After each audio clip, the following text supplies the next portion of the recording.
والعاقبة للمتقين والصلاة والسلام على رسوله الكريم أما بعد فأعوذ بالله من الشيطان الرجيم بسم الله الرحمن الرحيم لقد جاءكم من أنفسكم عزيز عليه ما عنتم لقد جاءكم رسول من أنفسكم عزيز عليه ما عنتم حريص عليكم بالمؤمنين رؤوف رحيم صدق الله العظيم.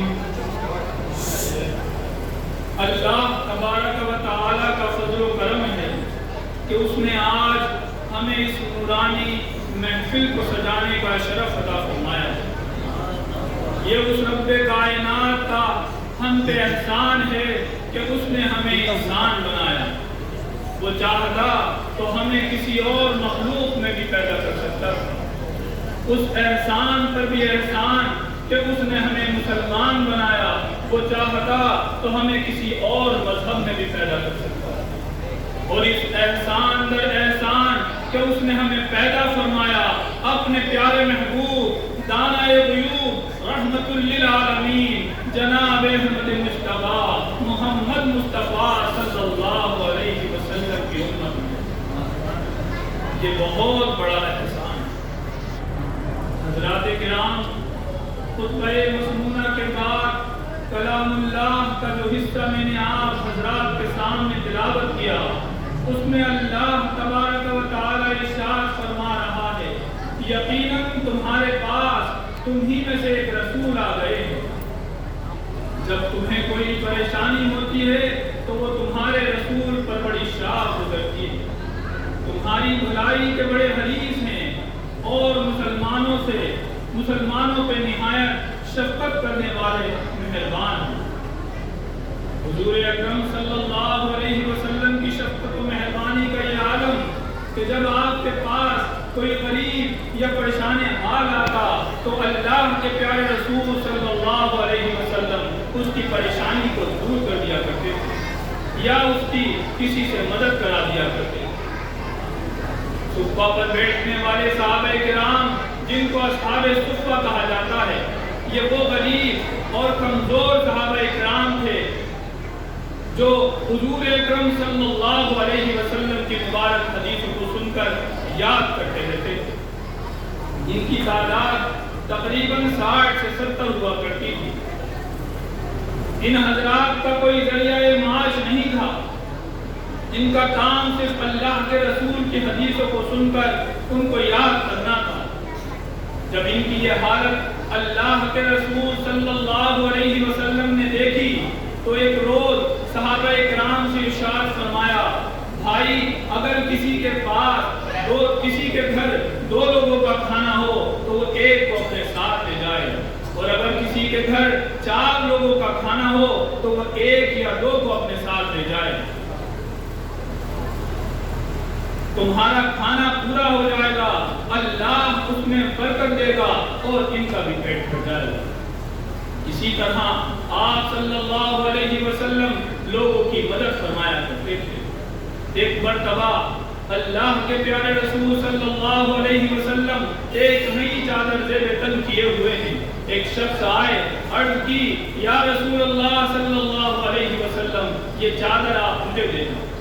حضور کو نور رحمت للعالمین جناب احمد مصطفیٰ محمد مصطفیٰ صلی اللہ علیہ وسلم اپنے گھر کے اندر تشریف لے گئے. پرانی چادر خود اوڑی اور نئی چادر اس شخص کو عنایت فرمائی. اللہ کے رسول صلی اللہ علیہ وسلم نے اپنے تمام امتیوں کا درد اور تکلیفیں اپنے اوپر لے لی اور اپنے امتیوں کے لیے نعمتیں اور برکتیں دے دی. حضرات کرام، آج ہم اپنی زندگیوں کا موازنہ حضور اکرم صلی اللہ علیہ وسلم کے صحابہ کرام رضی اللہ عنہم اجمعین سے کرتے ہیں تو ہم دیکھیں گے کہ دنیاوی اعتبار سے تو ہم کہیں زیادہ آگے ہیں، کیونکہ اللہ کے رسول صلی اللہ علیہ وسلم کے صحابہ میں اکثر صحابہ کا یہ حال تھا کہ ان کو تن ڈھانپنے کے لیے ایک چادر تک میسر نہیں ہوتی تو اس کو گلے سے باندھ کر اپنا پورا بدن چھپا لیا کرتے تھے، اور اگر اس سے کم ہوتی تو تہبند باندھ لیا کرتے تھے۔ لیکن دین میں اتنے آگے تھے کہ ان کی کبھی کوئی نماز پتہ نہیں ہوتی، کبھی ان کی زبان پر کوئی شکوہ یا شکایت نہیں ہوتی تھی کہ ہمارے پاس کھانے کو نہیں ہے، ہمارے پاس پینے کو نہیں ہے، یا ہمارے پاس پہننے کو۔ اور اس سے بھی بڑھ کر یہ بات کہ کسی صحابی کے پاس کو گھر میں صرف ایک پیالہ اور ایک کمبل ہوا کرتا تھا۔ حدیث پاک میں آتا ہے، انس بن مالک رضی اللہ تعالی عنہ سے مروی ہے کہ انصار کا ایک شخص حضور اکرم صلی اللہ علیہ وسلم کی خدمت میں حاضر ہوا اور کچھ چیز طلب کرنے لگا، یعنی مال وغیرہ درکار تھا۔ اللہ کے پیارے رسول صلی اللہ علیہ وسلم نے ارشاد فرمایا، کیا تمہارے گھر میں کوئی سامان، کوئی چیز ہے؟ اس شخص نے عرض کی، یا رسول اللہ، میرے گھر میں ایک کمبل ہے جس کا آدھا حصہ ہم بچھا لیتے ہیں اور آدھا حصہ ہم اوڑھ لیتے ہیں۔ اللہ اکبر، ذرا تصور کریے اس بات کا کہ ہم کہاں کھڑے ہیں۔ اس شخص نے پھر آگے عرض کی، یا رسول اللہ، ایک پیالہ ہے جس سے ہم پانی پی لیتے ہیں۔ اللہ کے رسول صلی اللہ علیہ وسلم نے ارشاد فرمایا، جاؤ اور وہ دونوں چیزیں میرے پاس لے آؤ۔ اس شخص نے حکم کی پابندی کی اور دونوں چیزیں لینے کے بعد اللہ کے رسول صلی اللہ علیہ وسلم کے دربار میں حاضر ہوئے۔ اللہ کے پیارے رسول صلی اللہ علیہ وسلم نے وہ دونوں چیزیں اپنے مبارک ہاتھوں میں اٹھائیں اور ارشاد فرمایا، انہیں کون خریدتا ہے؟ ایک شخص کھڑے ہوئے اور کہنے لگے، یا رسول اللہ صلی اللہ علیہ وسلم، ان دونوں چیزوں کو میں ایک درہم میں خریدتا ہوں۔ اللہ کے رسول صلی اللہ علیہ وسلم نے پھر ارشاد فرمایا، ایک درہم پر کون بڑھاتا ہے؟ اور یہ جملہ آپ نے 2 یا 3 مرتبہ ارشاد فرمایا۔ ایک صحابی رسول کھڑے ہوئے، عرض کی، یا رسول اللہ، میں ان دونوں چیزوں کو 2 درہم میں خریدتا ہوں۔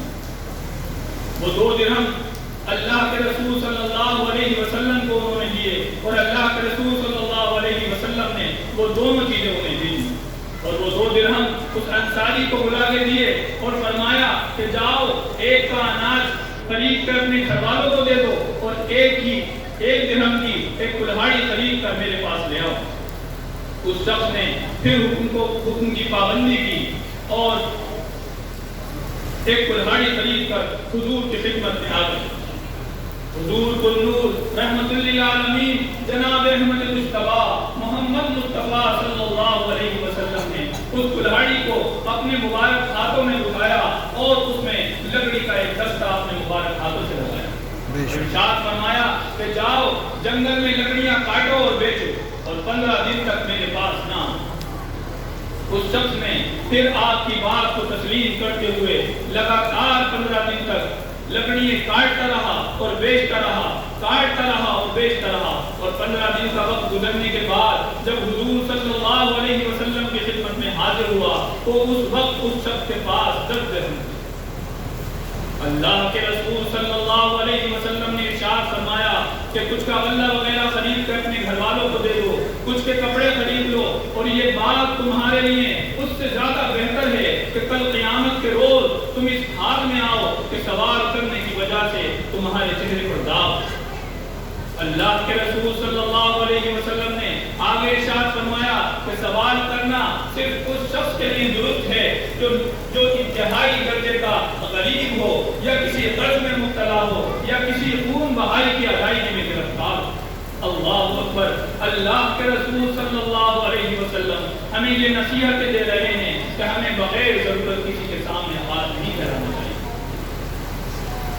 میں اپنی بات اس شیخ کے ساتھ ختم کرتا ہوں جس کو میرے پیر و مرشد استاد الاساتذہ حضرت علامہ مولانا مولوی محمد ناصر خان صاحب نے ایک نعت پاک میں ارشاد فرمایا ہے۔ فرماتے ہیں، ربوبیت میں گر اللہ کا ثانی نہیں ناصر، ربوبیت میں گر اللہ کا ثانی نہیں ناصر، تو عالم بھر میں محبوب خدا جیسا نہیں کوئی۔ اللہ تبارک و تعالی سے دعا ہے